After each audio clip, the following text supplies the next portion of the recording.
আজকের এই ভিডিওটা একজন নতুন কন্টেন্ট ক্রিয়েটরের জন্য খুবই গুরুত্বপূর্ণ একটি ভিডিও। আপনি যে কোনো ধরনের কন্টেন্ট ক্রিয়েটরই হন না কেন, ফানি ভিডিও, টেক রিভিউয়ার বা মিউজিক ভিডিও, যে কোনো ধরনের কন্টেন্ট ক্রিয়েটরই হন না কেন, আজকের এই ভিডিওটা আপনার অবশ্যই কাজে আসবে। সো গাইস, না টেনে সম্পূর্ণ ভিডিওটি দেখার অনুরোধ রইল।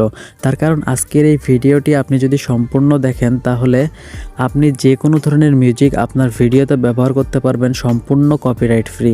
তার জন্য না টেনে সম্পূর্ণ ভিডিওটি আপনাকে দেখতে হবে। গাইস, আমরা যখন ইউটিউবে ভিডিও আপলোড করার জন্য একটা কন্টেন্ট রেডি করি, তখন সেই কন্টেন্টকে ভালোভাবে সাজানোর জন্য আমরা সেই কন্টেন্টে একটা ব্যাকগ্রাউন্ড মিউজিক ইউজ করি। আমরা চাইলেই কিন্তু আমাদের মন মতো ব্যাকগ্রাউন্ড মিউজিক ইউজ করতে পারি না। আমরা যদি আমাদের মন মতো যে কোনো ধরনের গান বা যে কোনো ধরনের মিউজিক আমরা ইউটিউব থেকে ডাউনলোড করে নিয়ে আমাদের ভিডিওতে ব্যবহার করি, তাহলে কিন্তু আমাদের ভিডিওতে কপিরাইট ক্লেম বা কপিরাইট স্ট্রাইক চলে আসে, যার কারণে আমরা আমাদের শখের ইউটিউব চ্যানেলটি মনিটাইজেশন করতে পারি না।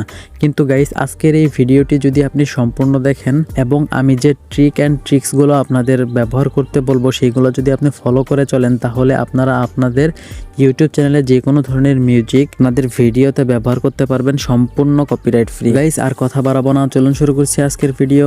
বরাবরের মতো আমি আপনাদের সাথে আছি জিহাদ, আর আপনারা দেখছেন ওকে টেক বাংলার সঙ্গেই থাকুন।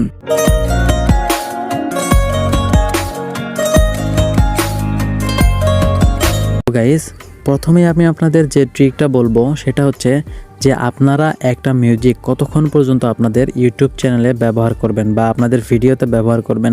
আপনারা যদি যে কোনো ধরনের মিউজিক আপনাদের ভিডিওতে ব্যবহার করতে চান, তাহলে আমি বলবো সেটা যেন 10 সেকেন্ডের কম সময় ধরে ব্যবহার করা হয়। তার কারণ গাইস, 10 সেকেন্ডের কম সময় ধরে যদি আপনি ভিডিওতে সেই মিউজিকটা ব্যবহার করেন, তাহলে অনেকাংশেই কিন্তু ক্লেম আসার সম্ভাবনা খুব কম থাকে। গাইস, দ্বিতীয়ত হইতেছে আপনারা যে মিউজিকটা আপনাদের ব্যাকগ্রাউন্ড মিউজিক হিসেবে ব্যবহার করবেন, সেই মিউজিকটা একটু এডিট করে নেবেন।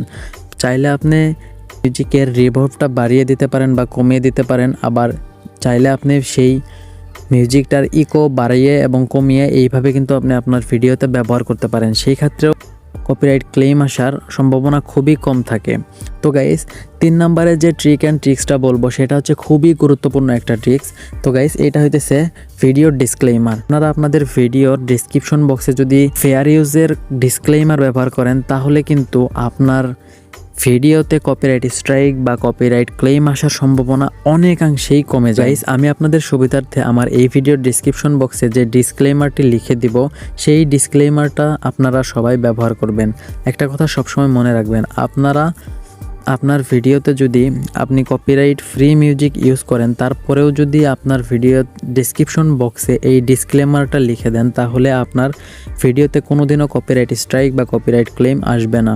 আপনারা সবাই এই ডিসক্লেইমারটি অবশ্যই আপনাদের ভিডিওতে ব্যবহার করবেন। তো গাইস, আমি আবারও বলছি, ডিসক্লেইমারটা আমার এই ভিডিওর ডেসক্রিপশন বক্সে লিখে দাও। আপনারা সবাই ডিসক্লেইমারটি লিখে নেবেন এবং আপনাদের ভিডিওর ডেসক্রিপশন বক্সে ব্যবহার করবেন।